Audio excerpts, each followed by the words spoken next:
ओम शांति। भारत की संस्कृति, सभ्यता और भारत का गौरव है भारत का प्राचीन योग, जो आज न केवल भारत के लिए अपितु संपूर्ण विश्व के लिए एक उपहार से कम नहीं है। और ये भारत का और हम सब का सच में एक बहुत बड़ा सौभाग्य है कि इस योग को अंतर्राष्ट्रीय स्तर पर लाने की पहल हमारे देश के प्रधानमंत्री ने की। प्रधानमंत्री नरेंद्र मोदी जी ने वर्ष 2014 में सितंबर 27 तारीख को यूनाइटेड नेशन के सभागार में योग का महत्व सभी को समझाया। और उसका परिणाम ये हुआ कि दिसंबर 11 तारीख को 2014 वर्ष में ही सर्व के समक्ष ये प्रस्ताव स्वीकृत कर दिया गया। और 2015 जून 21 तारीख को अंतर्राष्ट्रीय योग दिवस सभी लोग तभी से मनाने लगे। और इस वर्ष हम 10वां अंतर्राष्ट्रीय योग दिवस भारत नहीं अपितु संपूर्ण विश्व स्तर पर मना रहे हैं। तो सच में ये हमारा परम सौभाग्य है। बात उठती है कि 21 जून को ही क्यों? क्योंकि संपूर्ण वर्ष का सबसे बड़ा दिवस है 21 जून। और योग द्वारा माना जाता है कि इंसान की दीर्घायु होती है। उसी का प्रतीक है वर्ष का ये सबसे बड़ा दिन, यानी 21 जून। इस वर्ष भी हम सभी ये दिवस बड़े ही हर्षो उल्लास के साथ मनाएंगे। परंतु सोचने का विषय ये है कि केवल एक दिन क्यों, हर दिन क्यों नहीं? क्योंकि हर दिन इंसान को ऊर्जा की ज़रूरत होती है, हर दिन इंसान को उमंग की ज़रूरत होती है, उल्लास की ज़रूरत होती है, एक नई चेतना की ज़रूरत होती है, जीवन के अंदर एक आशा की ज़रूरत होती है। और इसीलिए योग हमारे जीवन के अंदर इन सब बातों का एक बहुत सुंदर समन्वय लेकर आता है।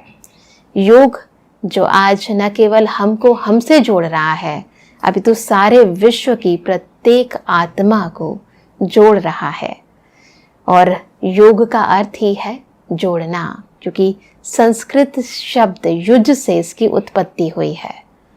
तो जोड़ना अर्थात इंग्लिश में कहेंगे कनेक्शन या फिर रिलेशन या फिर कम्युनिकेशन भी कह सकते हैं। तो सबसे पहले हम जुड़ते हैं खुद से। अब सोचने का विषय ये है कि क्या हम खुद के साथ नहीं जुड़े हुए?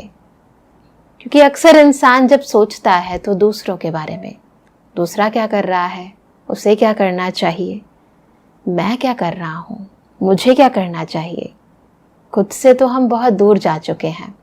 दुनिया में क्या चल रहा है उसके बारे में हमें बहुत कुछ ज्ञान है। ज्ञान नहीं भी है तो हमारे पास बहुत सारे ऐसे साधन हैं जो हमें ज्ञान दे सकते हैं। तो ज्ञान वर्धन करने के लिए तो हमारे पास बहुत सारे मेथड्स हैं, तो कनेक्टेड होने के लिए मेथड्स हैं। परंतु सबसे पहले हम खुद से जुड़ते हैं। मैं कौन हूँ? तो योग सबसे पहले मुझसे जोड़ता है।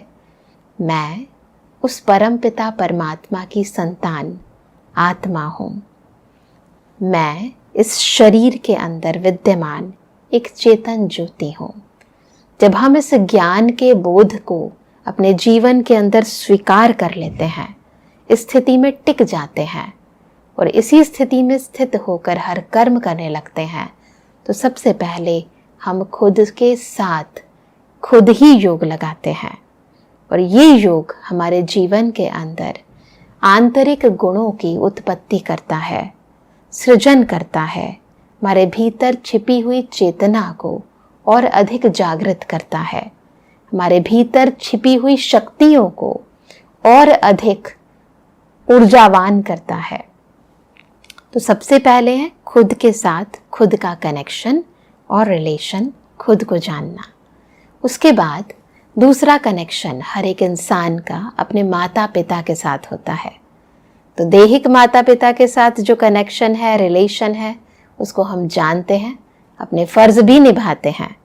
परंतु सबसे बड़ा फर्ज है प्रत्येक मनुष्य आत्मा का उसके परम पिता के साथ। तो जब हम योगों के योग राजयोग की बात करते हैं तो ये कनेक्शन, ये रिलेशन है हमें हमारे परम पिता परमात्मा के साथ मिलाने वाला। अर्थात जब हम अपने को आत्मा समझते हैं और आत्मिक स्मृति में स्थित होकर अपने परम पिता परमात्मा को याद करते हैं, उस परमात्मा यानी जो सर्वशक्तिमान है, जो सुखों का सागर है, जो शांति का सागर है, जो प्रेम का सागर है, जो आनंद का सागर है, जब उसके साथ अपने मन और बुद्धि के तार जोड़ते हैं तो उसके भीतर की शांति, परमात्मा का वो परम सुख, वो आनंद, वो सर्व शक्तियाँ हमारे भीतर समाने लगती है। आत्मा के अंदर जो विकृत भावनाएं हैं वो परिवर्तित होने लगती हैं। अंदर सुख का, शांति का, आनंद का, प्रेम का नव संचार होने लगता है, जैसे एक नव जीवन आत्मा को मिल जाता है।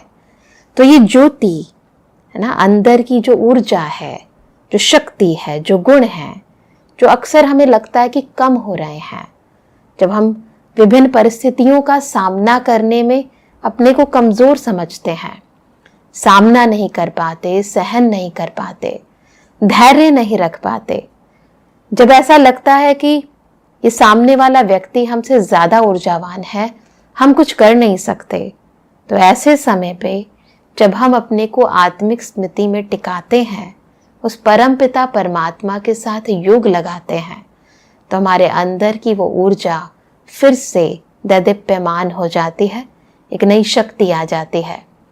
और इस योग से आत्मा में इतना सामर्थ्य आ जाता है कि न केवल वो स्वयं की समस्याएं, अभी तो अन्य आत्माओं की समस्याएं भी सहज ही दूर कर पाते हैं।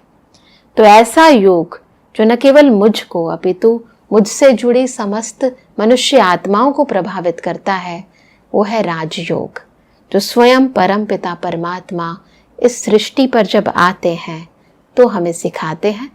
और इसका जो वर्णन है वो हमारी श्रीमद् भगवद गीता में बहुत ही गहराई से किया गया है।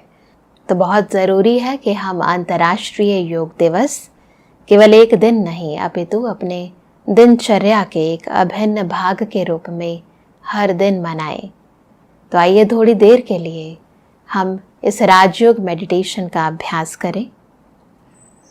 मन को बाह्य बातों से बिल्कुल डिटैच करें।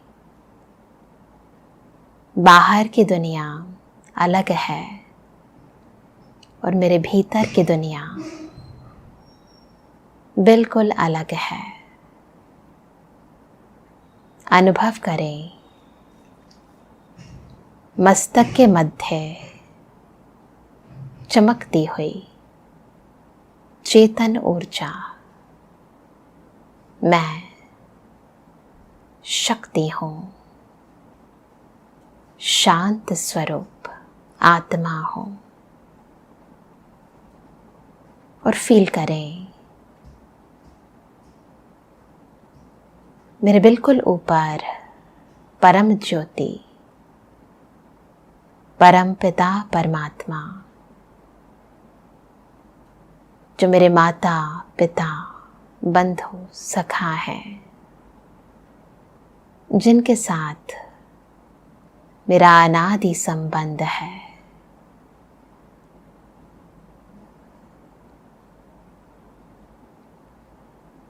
वो सर्वशक्तिमान मुझ पर शक्ति, शांति, आनंद, प्रेम, पवित्रता की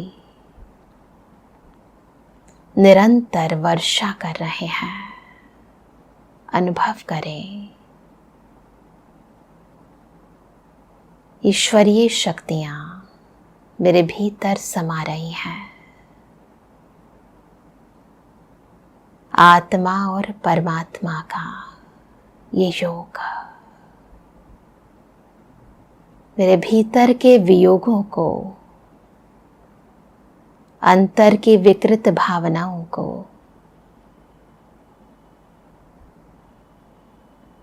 खत्म करता जा रहा है। मेरी आंतरिक कमजोरियों को कमियों को शक्ति में परिवर्तन कर रहा है। महसूस करें अंतर की शांति को, अंतर के सुख को। अब मेरे मन में समस्त प्रकृति और मनुष्य आत्माओं के लिए श्रेष्ठ और शुभ भावनाएं हैं। सबका कल्याण हो, सब सुखी रहें, सब एक दूसरे के स्नेही और सहयोगी बने। अनुभव करें अंतर की शांति को, सच्चे सुख को। तो क्यों ना आज से हम राजयोग के इस प्रयोग से संपूर्ण विश्व को शुभ भावनाओं और शुभ कामनाओं का सहयोग दें और संपूर्ण विश्व में सकारात्मक ऊर्जा का सृजन करें। आप सभी को अंतर्राष्ट्रीय योग दिवस की बहुत बहुत शुभकामनाएं। ओम शांति।